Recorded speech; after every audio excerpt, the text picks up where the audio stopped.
Yeah. Okay, so last time we talked about stochastic differential equations. A little bit, we defined them. We talked about theoretical their existence in uniqueness when to the solution of an SDE. We talked about examples. So I want to talk more about PDEs this week, especially with the Kolmogorov equation. I won't say everything, just the idea. And for this, I need a few notations. So just to recap what we did last time, we studied SDEs of this form. This is a parameter t, this is positive. And we have an equation of this form.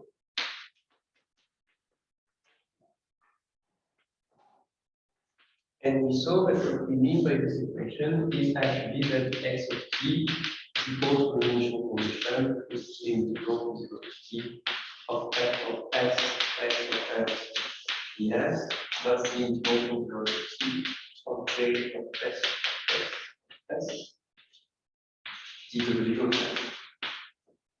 This is a traditional standard integral, a big one, and this is a stochastic integral that we define. We prove that there exists a unique solution if f and g are dipshits, and that the solution is continuous and L2 in the problem space. All right. So we gave a few examples where we saw that a quantity of interest is actually an average of the function solution. So for many applications, we do not actually care about x of t, or it is just out of reach for us. But we want, for instance, the expectation of x, or the variance of x, or the expectation of the function of x. So this is what we got here, SDEs and PDEs. And we'll go to the generator of this.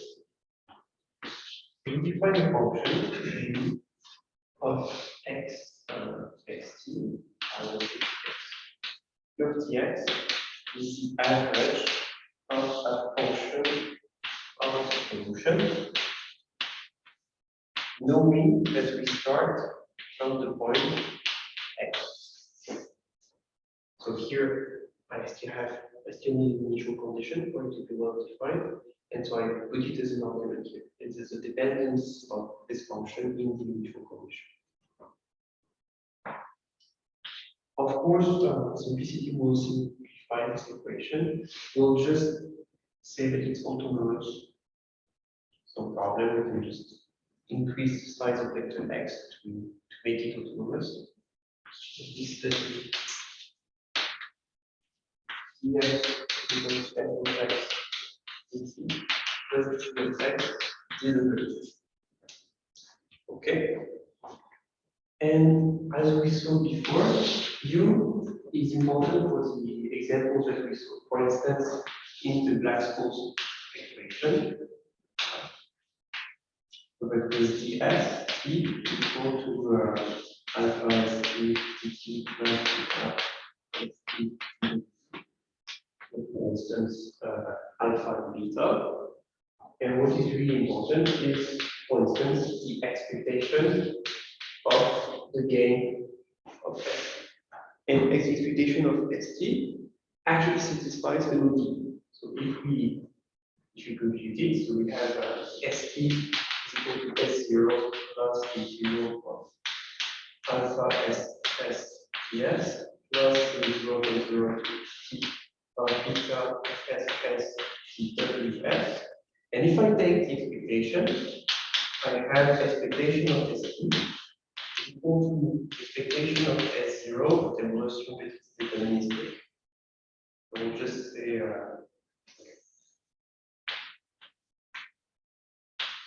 I suppose that S0 is deterministic, fix it. Then I have that this is equal to S0 plus the integral from 0 to t of alpha expectation of SS. So why? First, because the expectation is there. I use the Fubini theorem to exchange these two integrals. The expectation is just an integral, I repeat. So the expectation is inside. And the expectation of a stochastic integral is always zero, as long as what's inside is there. It will always be the case. So the expectation of a stochastic integral is zero. So I just get this, and we realize that the expectation of what we gain in this game is actually, it actually follows the deterministic ODE. So in this very simple case, we find that U equal to U is equal to the expectation of ST knowing S0 equal to X satisfies this U X is equal to alpha.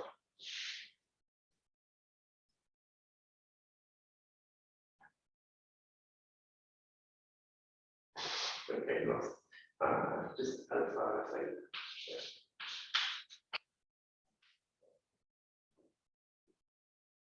So here we have it's not yet a PDE, but that's an ODE for you that is satisfied.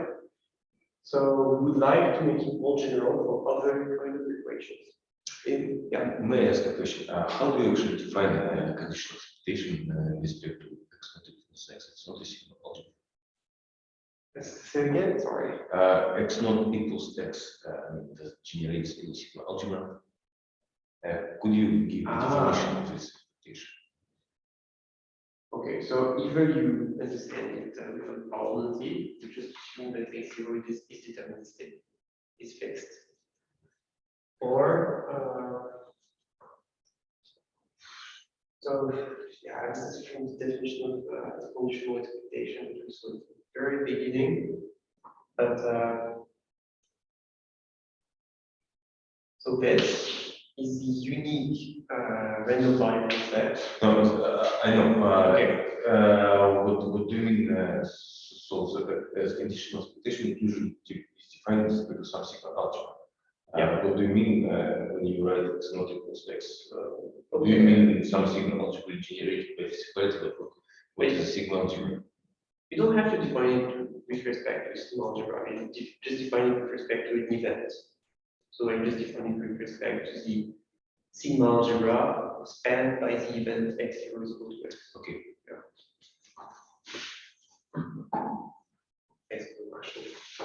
But yes, we'll try to derive some PDEs in a more general setting. So just before I do that, I introduce the space. Let's introduce the space.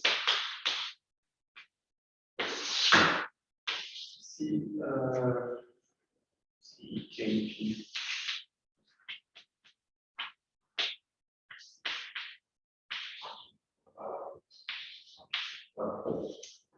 So this is all the functions.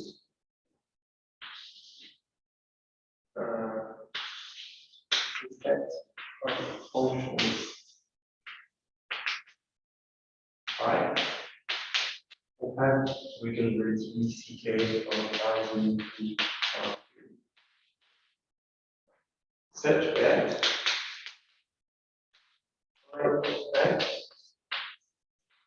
is less than a constant times 1 plus x equals k. And this is not only true for phi, but for all its derivatives up to k.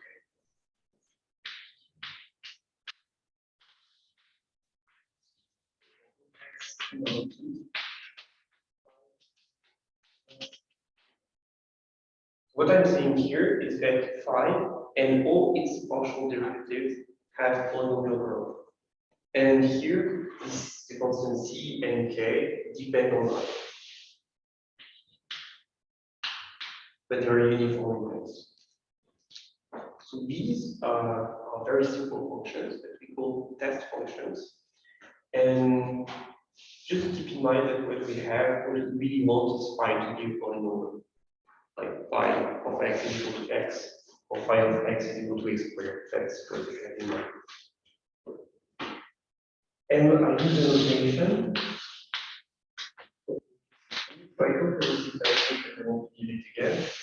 So I say that phi derived k times conversion a1 ak is actually just the sum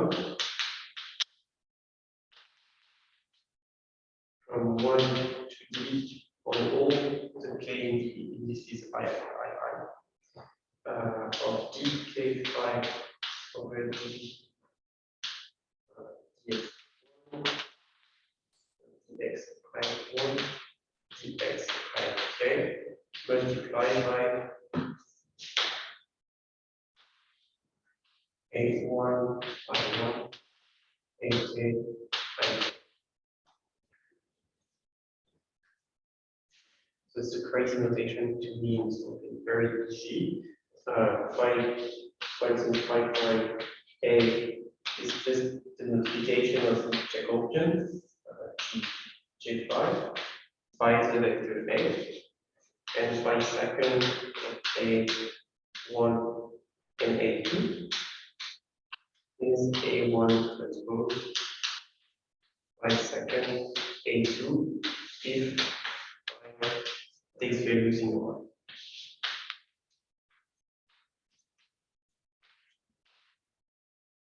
So what are A1 and AK? It's vectors or Vectors in our case. Remember that a long time ago, in differential calculus, we saw that phi derived k times is a multilinear map, the k linear map. So that's what I just prefer to write it as that because it will be easier. But you can see multiple different notations in the literature. I just prefer this one. Okay. You know TI, the canonical basis.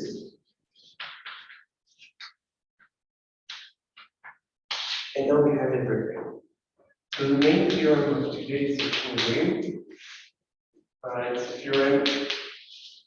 I know it's probably used to many people, but I know it totally in numerous from the 60s, almost the 70s. So we take F and G in infinite. No, I don't need C. C2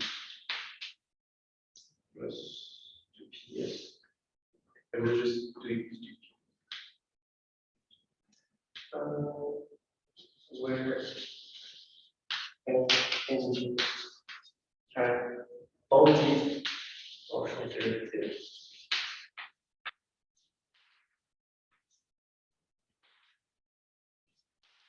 To any order between 0 and P. Let's try in C2. Polynomial growth and u of p is in CP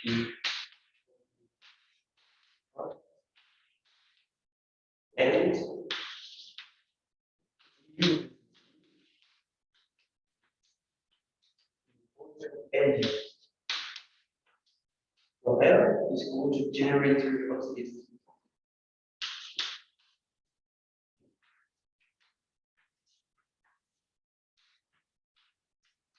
So U satisfies a PDE, and it's not any PDE. L is actually given by this. So F phi is phi prime F. That's why I need these notations.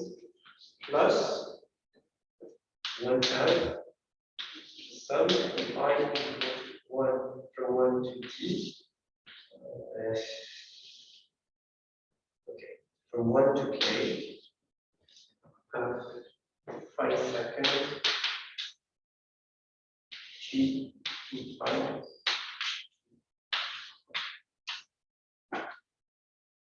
And And I recall that what I meant by K is the size of Golan motion here. So I'll just rewrite it like that.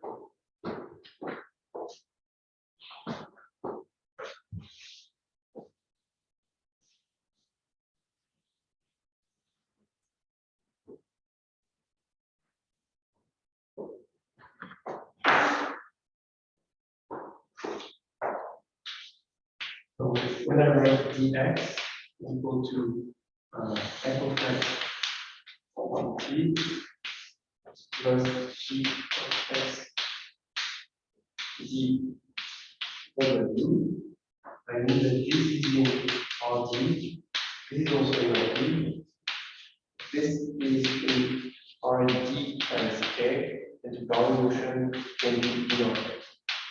In practice, k is always equal to 1 RD.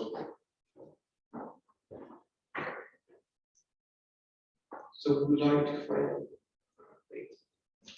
first time, do you have some questions? Yeah.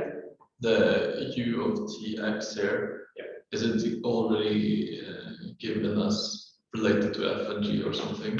Yes, and u of tx is Okay, yeah, that was. yeah, I wanted to say it, so you're right, let's try it somewhere. And the initial condition, I didn't write it, is u of 0x. I just put t equal to 0, it's 5 by 0, it's like 5 by 0.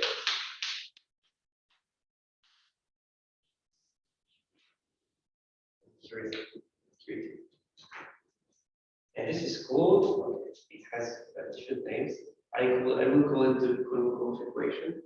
Just note that sometimes you will see the backward Kolmogorov equation, and sometimes the backward Kolmogorov equation, which is not to be confused with the forward Kolmogorov equation. So we will just call it Kolmogorov equation for simplicity.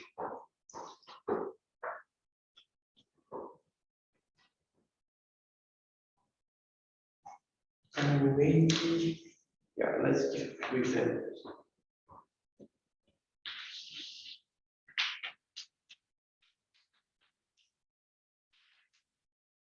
This PDE satisfied by U for the group equation.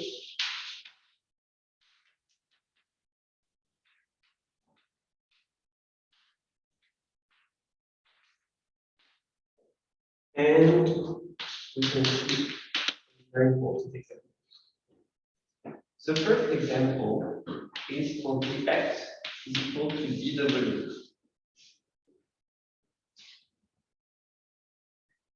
This is just one dynamics. The solution, if I take x0 is equal to 0, x0 is equal to x, the solution is given by x of t is equal to x plus w. This is just non-trivial estimate. So for this one, we can compute m. So we have f of x is equal to 0, and g of x is equal to yeah. So let's say that this is size t. So k is equal to d. So G is the identity matrix. Okay. Then F5 equal to 5 times 0, 0 plus 1 half the sum from 1 to d of 5 seconds 5. F0 to find the group of parameters. There's no drift. I just for this example, F of 0. So it was dx for f of x to t. No, A of phi is just the one with two and sum. 5 prime 0. If you should multiply it by f. Oh, yeah. F is 0, you're example. Yeah. Okay, so I can just write 0.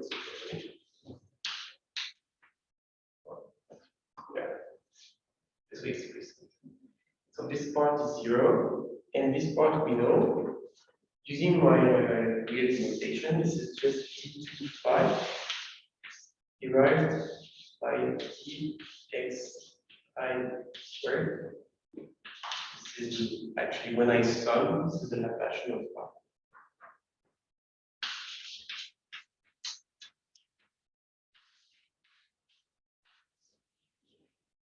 You have a question, Frederic? Even if I was looking at making the phi is a function, so you reflect the Jacobian by f. Yeah. Okay, it's not a vector that is applied to a function. So No. it's, if f is equal to 0, then f prime of f is equal to 0 because it's okay. So I try to explain this as vector. If you want to write it properly, you should just write x as 0. So it's phi prime of x multiplied by left of x, I second of x, g of x, g of x. But then we always okay to this. This is here. So we get the Laplacian. And now everything makes sense because I said that this is the drift part of the SDEs. And I said that one name for this part was the diffusion, the diffusive part of the SDE, which makes sense because it actually is a diffusion. When you take U, you get the heat equation. So, U of Tx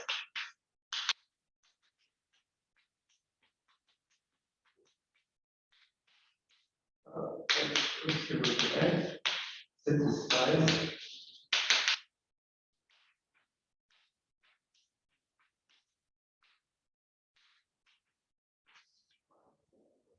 and this is the heat equation. That's why we say that drawing motion is a diffusion. That's what we mean when we say that. Okay, so two other examples. The next one, if we financial dynamics, so we said that normal dynamics takes the form dx is equal to minus lambda d x dt plus additive motion. So this is also in RD. Everything is in RD with d typically very large, and v is a smooth potential. And we said that these dynamics appear naturally in molecular dynamics in a high temperature regime. Okay, so for this one, L of 5. So this is my F. So we'll just call it F. This is 5 times F plus 1/2 of the sum of 5 second sigma identity I, sigma identity I. So I almost get the same thing. I just get 5 times F plus 1/2 sigma 2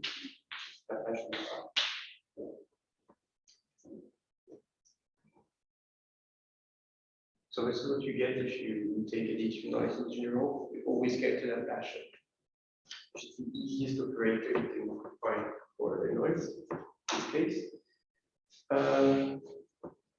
So we'll come back to this one in the numerics part, but for the moment, let's leave it here. Just keep in mind that the generator is typically written with standard derivatives in a fashion, or more complicated derivatives that involve derivating 2 times in the direction of the tangent basis. And for constraint notional dynamics,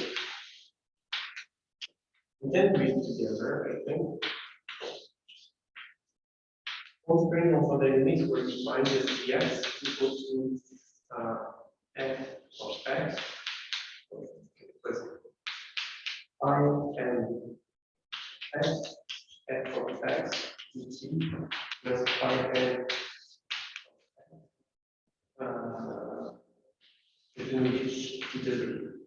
and which sigma here. And I recall that this phi m was orthogonal projection to manifolds. So Frederic will go not there, and that is the most complicated equation I will talk about in my part of the course. And but Gianmarco will talk a bit more about these. He will study these equations and this generator for other purposes. He will also specifically focus on the particle of the two. But that's his stuff. For the moment, we'll just give examples. So for this one, we know that Stratonovich equation can be rewritten as an E2 equation. So if we write it, we get dx of t is equal to just dx is equal to f of phi m of f dt plus sigma phi m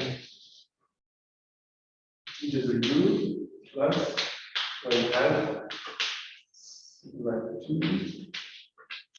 phi m prime.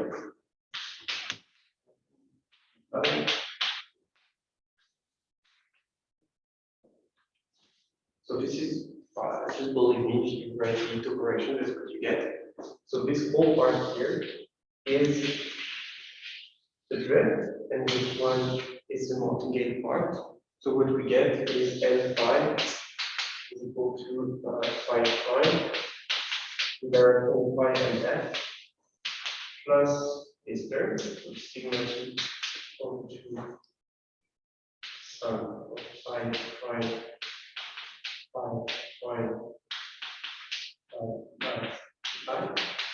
And the last term is the second order term. So sigma equals to 5 seconds.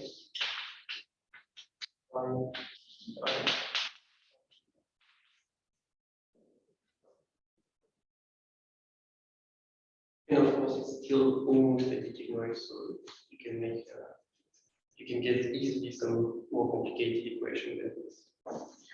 So why am I writing all of this? Is it's because I want to talk a little about elasticity.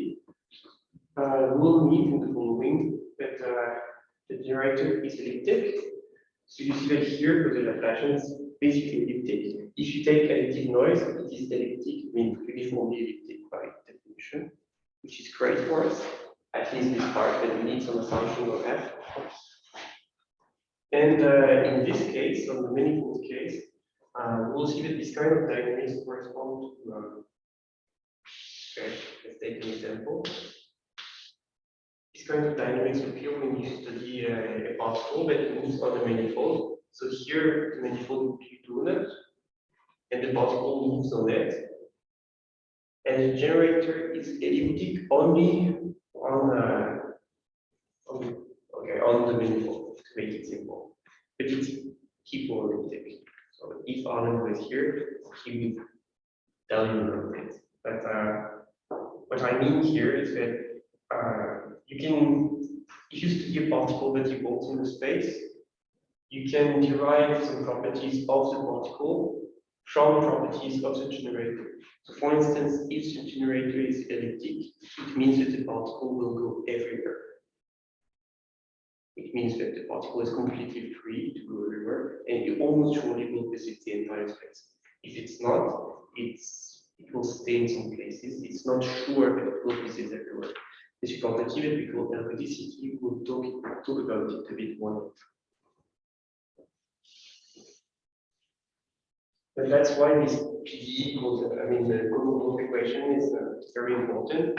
It's because you can make links between properties of the PDE and the trajectory in itself, even if it's random.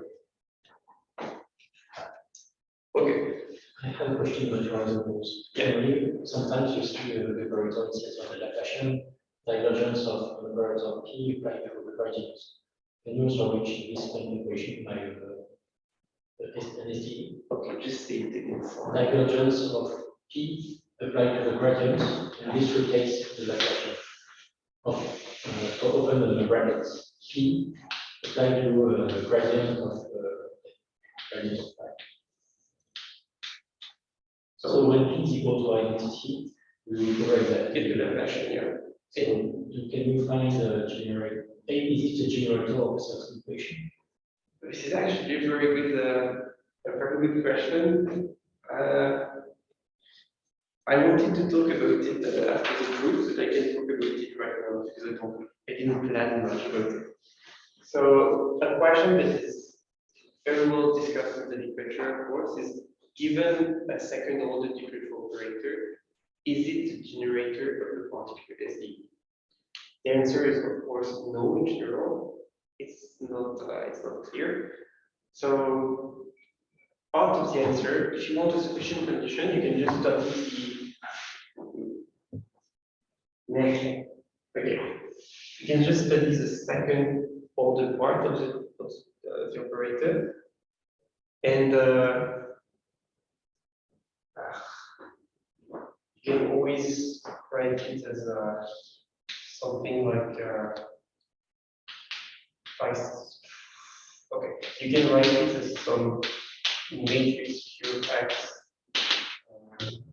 It's some kind of scalar product multiplied by the Hessian, yeah. And you study this matrix Q. And if it's uniformly definite positive, so if it's definite positive all the time, you can just write it as G of X equals G of X. And then these G's are exactly when it means that okay, that is a very big problem. So you have M5 is equal to phi prime of X, is always the case, plus the second order term that has this one.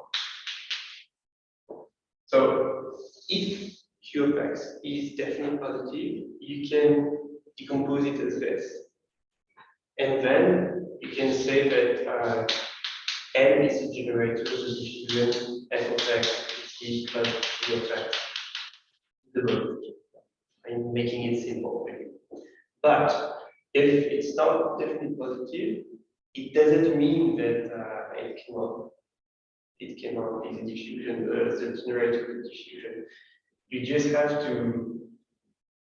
it's not always the case. I can give you a reference for some more details. It involves typically the Hile-Yoshida theorem. But yeah, there are some works on this. Yes, let's do the proof. I just need the time first.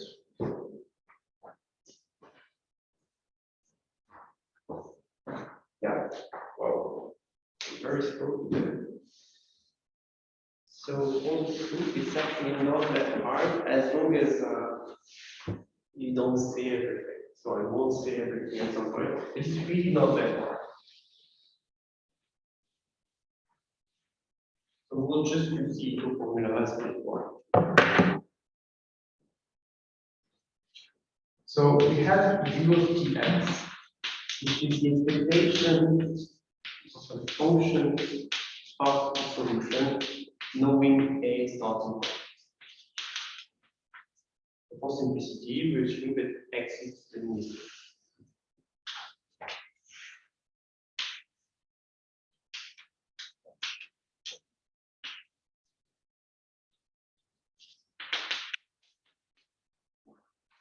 And we want to write phi of X, we want an SDE satisfied by phi of X. d phi of X equal to phi prime of X X plus the probability to correction. So that's half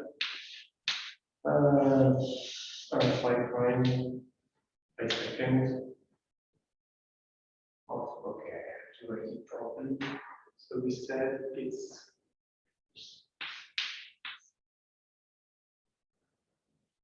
nay.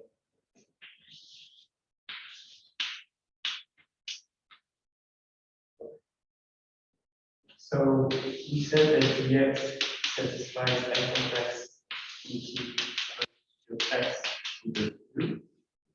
This is the formula. Okay.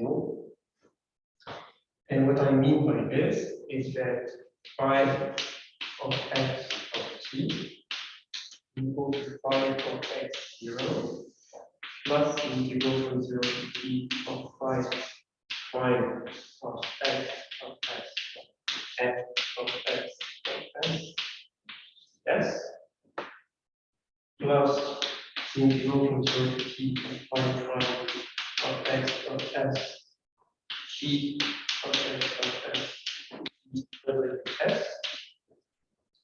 and the fraction term plus 1/2. Here comes the fun. How can I write it? So annoying. Okay. Some combined to 1 to 2.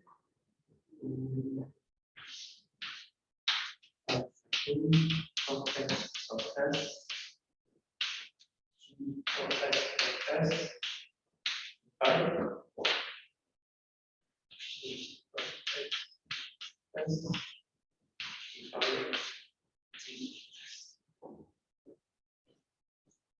All right.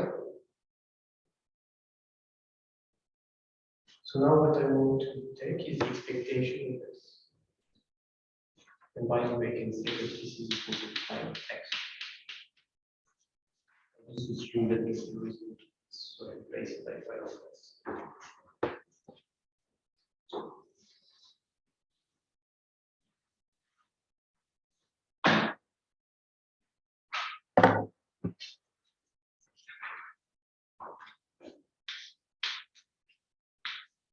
Is it okay up to this point? Yeah, that's fine.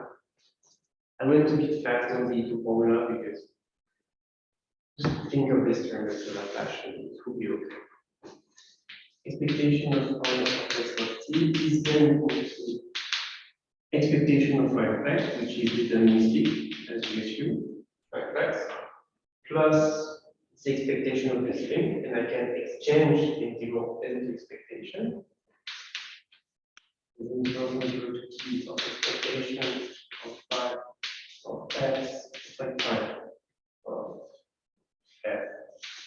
X. Yes. Okay.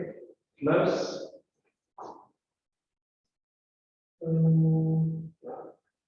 and then I have the last term, which is the sum of the integral. 1 second. It's inversion g by.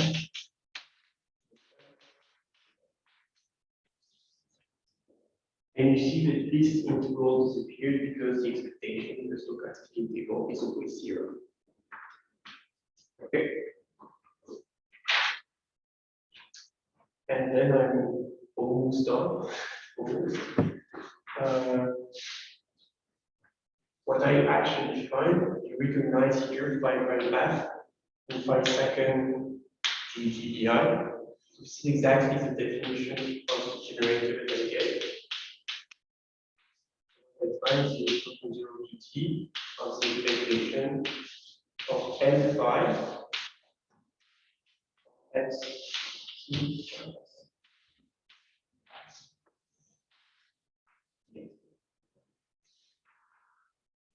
And the part that I will completely skip, it's actually not that part, but yeah, I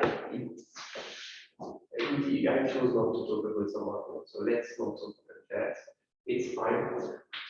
You can actually exchange these two symbols. So you have to take a sequence of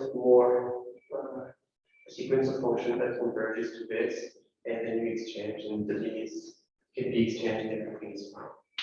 I won't take this, but just know that this is somewhere to be done. What we get is this, with the expectation of phi is u.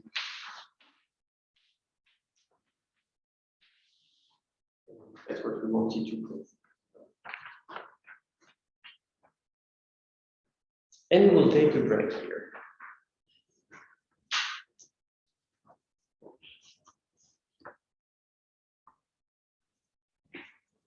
So for the second part of today, I wanted to present a funny application of this kind of method that we use in proof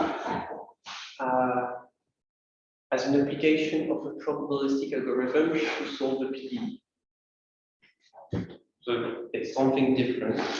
I just want this part to be some kind of bridge between SDEs and PDEs so that you understand some techniques that you can find in the literature to apply SDEs to PDEs. Application is the Boost algorithm.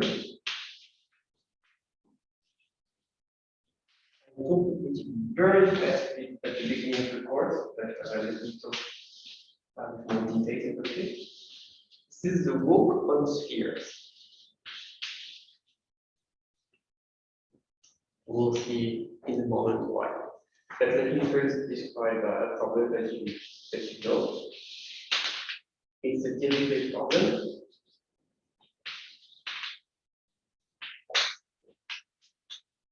So the goal is to solve a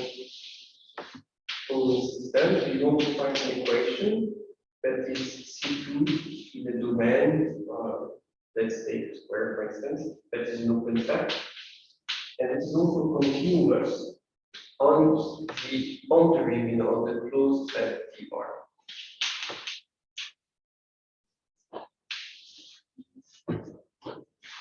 We want HP harmonic and we want a boundary condition that is a derivative boundary condition on D. And D is a boundary open set of R. And connected. What? Connected. Connected, yes. No. Okay. Maybe. Yes, connected. Yeah, you're right. Shit. But the point here is that I would like to solve it numerically somehow, but I did not say how big D is. I did not say how regular D is. I just put these as assumptions. Why, if you want to use some finite difference, finite whatever, methods for solving this, you would need a dimension that's not too crazy for it to work in practice, and some assumptions on D. So this is typically the example of applications of SDEs. So first, the proposition will be related. So U is harmonic, and over here is the size mean value property.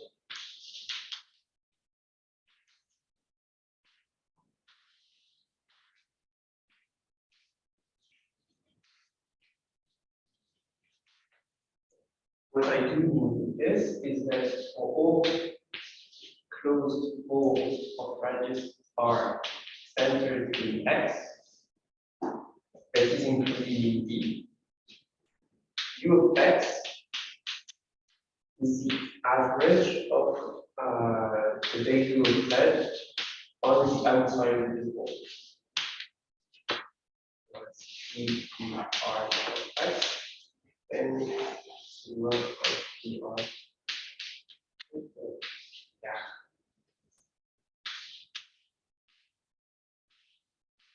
So what I call sigma is to measure on the sphere TPR of X induced by the Euclidean metric. Okay. What I'm saying is that the value of U of X is the average of the values around. That's the equivalent for harmonic functions of the Cauchy-Riemann theorem, basically, for all harmonic functions. So this you may have seen sometime, and I'm just going to prove it, but just do part of the proof.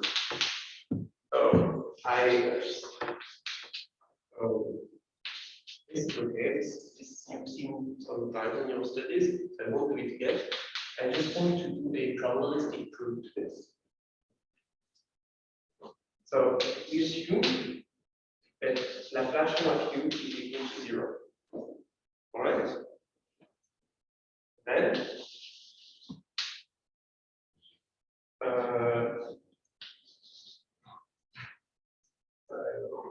if W of t is a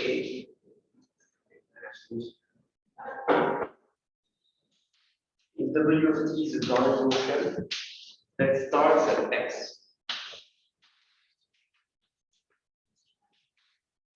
I'm just taking x plus a Dark motion, so it's the same. But I just write it as W of t for simplicity. Then u of W of t, we can use the two formula.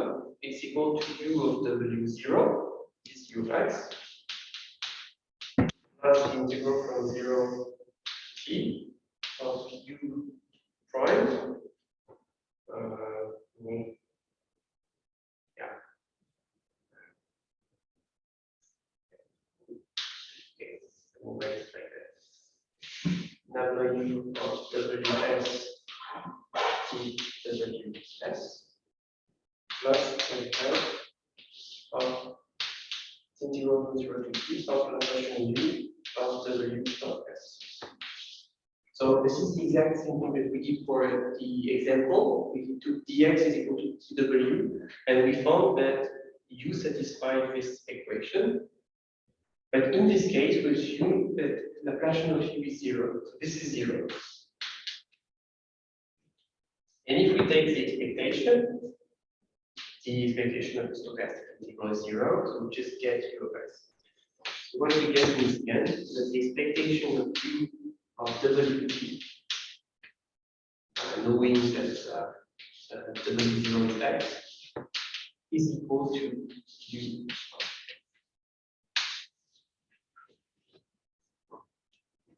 So it's constant.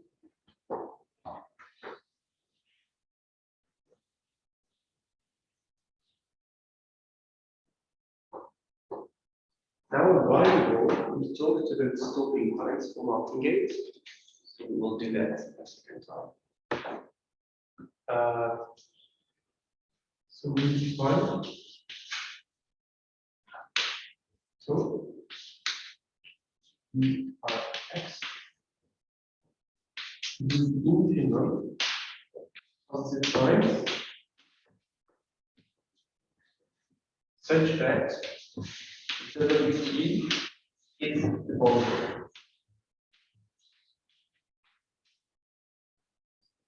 So what I'm doing is that I'm starting W of t here. I have a ball of radius r, this is x, and I'm letting W of t evolve. And at some point, it will hit this t boundary. And when it does that, I say that is this time. It's a W of 2 p r x. It hits the boundary for the first time at 2. And what we've seen is that this thing is basically martingale. And we can evaluate this equality at t is equal to 2. I won't prove it. We've seen it, so I won't prove it again. So we evaluate the equation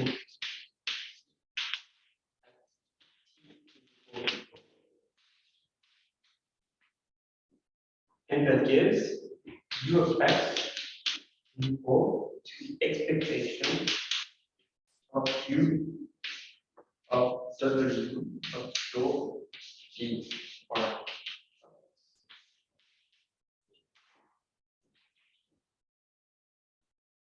Knowing that this thing starts at x.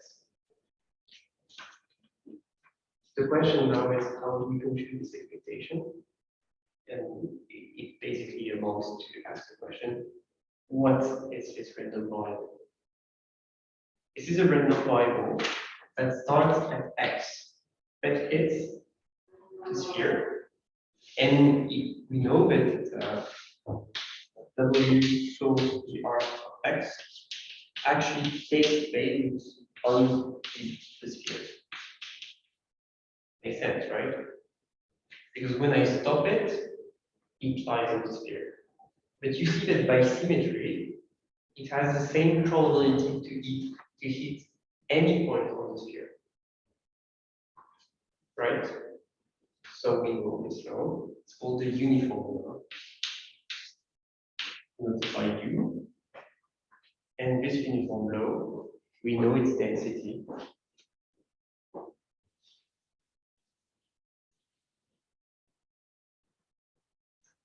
Exactly the density vector.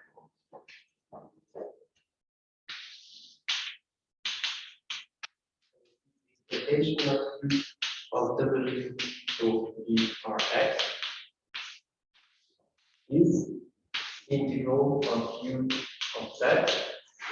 So we replace this with the variable Z. And it has the same probability to hit every point. So I just use the measure C1. And I integrate on the ER. And that's what I wanted to prove.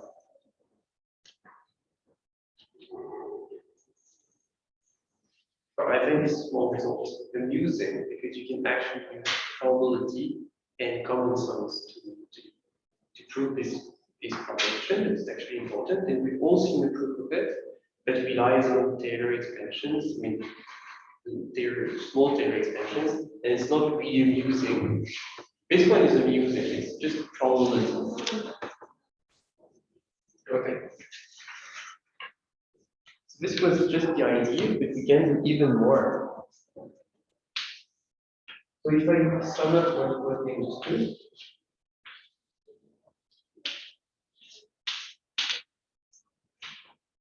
we found that if H star if M satisfies the Laplacian of H is 0, then for all x in D, H of x is equal to the expectation of H of W to the R of x. Right? We'll build an algorithm with that.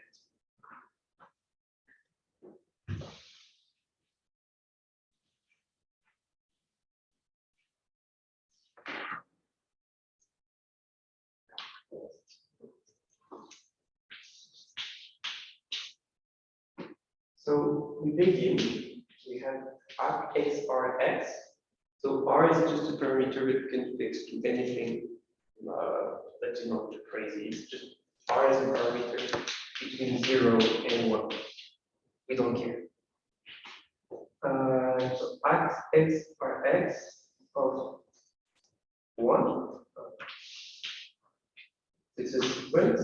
Okay, I will just I will fix R equals to 1/2. Okay, I will not even write it. Let's do it like that. X0 x is equal to x, and x n equals 1. X is equal to the previous point plus 1/2 the distance between x and x to the boundary of D multiplied by a random variable, and UN is a uniform row on the sphere. What I'm really doing here, I have my box. This is D. This is the boundary of D. I start at the point x, and I want to know h of x, the solution to the Dirichlet problem at time beginning at point x. So I take the distance here, I draw a sphere whose radius is half this distance, I take any point on this sphere, so let's say this one, and I go there. So this is a x1. Then I do it again. So I draw a bigger sphere. This is the magnificent circle, and I take another point. And then I take a small sphere. We still have some distance here. And I take a random point on it. And it goes on forever, till at some point, it will almost surely hit the boundary. This part I won't prove it, but it's true. It will hit the boundary. So this is x infinity. Okay.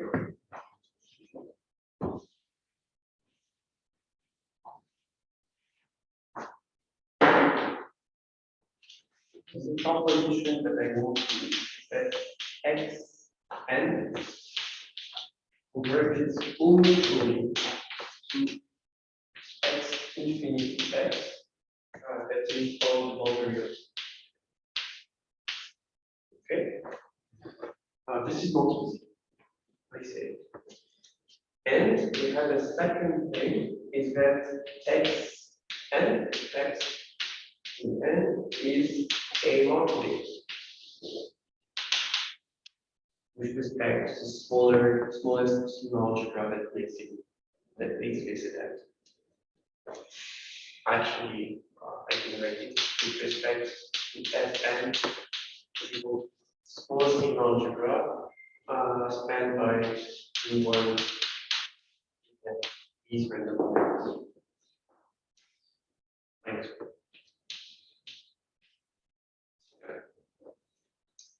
Okay, why did I do all of this? Well, now I know that the limit point actually lies on the boundary, but I don't know what is the value of h everywhere, but I know it's value on the boundary. So the solution, let h it's a pure question. Let h be the solution of the integral problem. Then h of x is equal to f of x into x is on the boundary, and if not, it's equal to f of x infinity. But I can't take this because this is random, so I just take the average.